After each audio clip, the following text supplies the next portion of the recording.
Viral Bilal ভাইয়ের মুড়ি ভর্তা খেতে যেয়ে কি কি ঝামেলার ভিতরে পড়লাম আর কি এমন আছে এই মুড়ি ভর্তা যা দূর দূরান্ত থেকে মানুষ চলে আসে শুধু এই মুড়ি ভর্তা খাওয়ার জন্য। আসসালামু আলাইকুম এভরিওয়ান, কেমন আছেন সবাই? আশা করি সবাই ভালো আছেন, আমরাও ভালো আছি। এই তো বাসা থেকে বের হয়ে হচ্ছে একটা অটো রিকশা নিয়ে নিলাম। রিকশায় ওঠার সময় হচ্ছে তাফসীর শুরু করে দিয়েছে, সে হচ্ছে তার মামার কোলে বসবে, তাকে কখনো হয় সামনে বসা যায়। এরপরেই হচ্ছে আমরা চিপাচাপা রোড দিয়ে চলে যাচ্ছিলাম, এটা ছিল হচ্ছে চকবাজার মেবি। রিকশায় বসে থাকতে থাকতে সে আমাকে বলতেছিল যে অনেক দোকান আছে আমার এখানে চেনা পরিচিত, এখানে 30 টাকা করে বিরিয়ানি খেতাম, ভাবা যায় অনেক আগে ছিল। এই তো গল্প করতে করতে আমরা চলে আসলাম সোয়ারি ঘাট। অনেক ভালো লাগছে।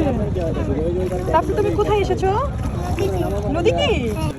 তাসুর নৌকা অনেক বেশি পছন্দ, তাই তো আমরা নৌকার মাঝখানে হচ্ছে একটু বুট ভাজা খেয়ে নিচ্ছিলাম। বুট ভাজা খেতে খেতে আমরা প্রায় পাড়ের কাছে চলে আসি। এই তো আমরা চলে আসলাম বিলাল ভাইয়ের মুড়ি ভর্তা খেতে।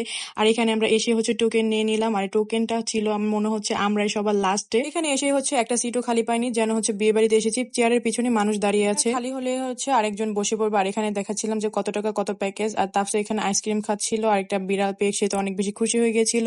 আর এখানে হচ্ছে আমি অনেক কষ্ট করে একটু এই ভিডিওটা নিয়েছিলাম যে এই যে হচ্ছে ভাইরাল বিলাল ভাই, সে কিভাবে তার মুড়ি মাখার জন্য হচ্ছে এত বেশি জনপ্রিয় সেটা আজকে বলে দিব। আগে সে নিজেই কাজ করতো, এখন সে 3-4 জন মানুষ রেখে নিয়েছে। আর এখানে অনেক বেশি ক্ষুধা লেগেছিল, তাই আমাকে শুধুমাত্র মোমো খাই সান্ত্বনা দিচ্ছে। আর একটু পরপর হিমুকে বলতেছিলাম আর কতক্ষণ, ও বলতেছিল যে আর মাত্র একটা।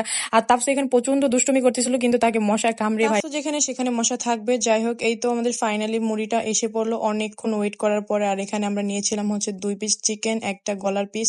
আর এখানে ছিল হচ্ছে 350 টাকার ডালা। এটা একবার না দুইবার না 4-4 বার এখানে আসা শুধুমাত্র এই আমার পছন্দের মুড়ি ভর্তা খাওয়ার জন্য। আগের তুলনায় টেস্ট একদমই ভিন্ন হয়ে গেছে। মুড়িটা আমার কাছে একদম মিষ্টি মিষ্টি লেগেছিল। আগে যেতবার খেয়েছি সেই কয়বারই হচ্ছে আমরা নৌকার ভিতরে মুড়ি নিয়ে অনেক মজা করে খেয়েছিলাম। আর এবার যেহেতু রাত হয়ে গেছে সেজন্য আর নৌকায় যেতে পারিনি, অন্ধকারের ভিতর কিভাবে খাবো। প্যাকেজে তো মুড়ি ছিল, তারপরও হচ্ছে এক্সট্রা 30 টাকার মুড়ি নিয়েছিল, যেহেতু তাপসো আমি অনেক বেশি মুড়ি পছন্দ করি। যেতে খেতে একদম সব শেষ করে দিয়েছি, একদম হাড্ডিটাও ছাড়িনি। যেহেতু এখানে আমরা সবাই মুড়ি লাভার, যারা মুড়ি পছন্দ করে অবশ্যই আসতে পারেন।